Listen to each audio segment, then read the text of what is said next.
केंद्रीय बजट 2026-27 को लेकर देश भर में चर्चा का दौर जारी है। इसी कड़ी में मंगलवार को केंद्रीय श्रम एवं रोजगार मंत्री तथा युवा मामले में एवं खेल मंत्री मनसुख मांडविया ने भाजपा कार्यालय में प्रेस कॉन्फ्रेंस कर बजट की प्रमुख बातों पर प्रकाश डाला। उन्होंने कहा कि यह बजट सबका साथ सबका विकास की भावना के साथ तैयार किया गया और विकसित भारत के लक्ष्य को ध्यान में रखकर बनाया गया। वहीं मांडविया ने कहा कि 2013 में देश का बजट करीब 16 लाख करोड़ रुपए था, जो अब बढ़कर 53 लाख करोड़ रुपए तक पहुंच गया है। इस बार इंफ्रास्ट्रक्चर के लिए करीब 12 लाख करोड़ रुपए का प्रावधान किया गया, जिससे अर्थव्यवस्था को मजबूती मिलेगी। उन्होंने बताया कि बेरोजगारी दर में कमी आई है और सोशल सिक्योरिटी कवरेज भी तेजी से बढ़ा है। साथ ही गरीबों के लिए राशन, आवास और गैस जैसी योजनाओं से आम लोगों को सीधा लाभ मिल रहा है। मंत्री ने कहा कि यह बजट युवाओं के सुझावों को शामिल करते हुए देश को विकसित बनाने की दिशा में महत्वपूर्ण साबित होगा।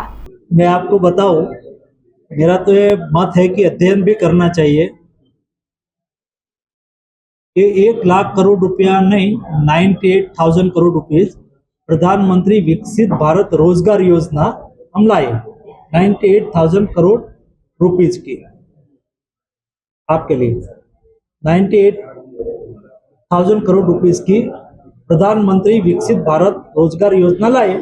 उसमें जिसको नई नौकरी मिलेगी उसको हमें 15,000 रुपया देना था और जो नौकरी देंगे उसको 3,000 देना था।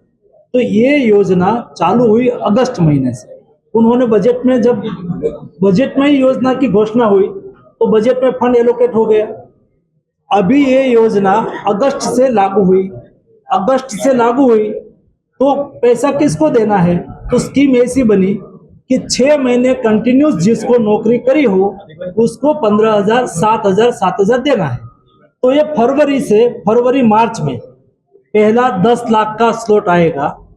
तो पैसा तो आवंटित कर दिया था, लेकिन 10 लाख का स्लॉट मार्च में आएगा और बाद में अप्रैल में आएगा। तो ये बजट कैरी फॉरवर्ड होगा। बजट आवंटन करना एक बात है और ये बजट का उपयोग होना, तो उपयोग थोड़ा लेट होगा। तो समझ लो कि आपने कहा कि 1 लाख करोड़ है, 34,000 करोड़ है, तो अगले साल में 34,000 से ज्यादा आएगा। कुल मिला के 1 लाख करोड़ रुपया हमें खर्च करना है तो हो जाएगा। मुफ्त भोजन देना ये एक बात है, ये हमने सोशल सिक्योरिटी, उसका मतलब ये नहीं है कि वो भूखे ही है, लेकिन हमने सुविधा दी है। तो किसी के यहाँ लगता है ये हम लाचार बना रहे हैं, इस तरह की चीजें स्वैच्छिक तौर पर भी कई लोग नहीं भी लेते हैं। समझ लो कि हम ट्रेन में, पहले मोदी जी ने एक बार कहा कि भाई सिलेंडर की सब्सिडी छोड़ो। सिलेंडर की सब्सिडी सबको देते थे, तो लाखों लोगों ने सब्सिडी छोड़ दी।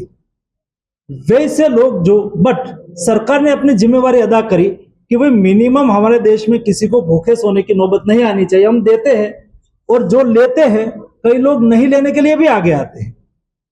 बट अंतोगत्वा मोदी जी के मन में था कि हमारे सामान्य में सामान्य गरीब परिवार के यहाँ भी घर होना चाहिए, घर में गैस का सिलेंडर होना चाहिए, घर में स्वच्छ पानी होना चाहिए, घर में बिजली होना चाहिए, ताकि सामान्य जीवन जीने में किसी को दिक्कत ना हो। यानी कि एक समय था जब हम पढ़ते थे, तब रोटी, कपड़ा और मकान। अभी मोदी गवर्नमेंट में रोड, पानी और लाइट, ये तीनों भी नया स्लोगन भी आज पूरा हुआ।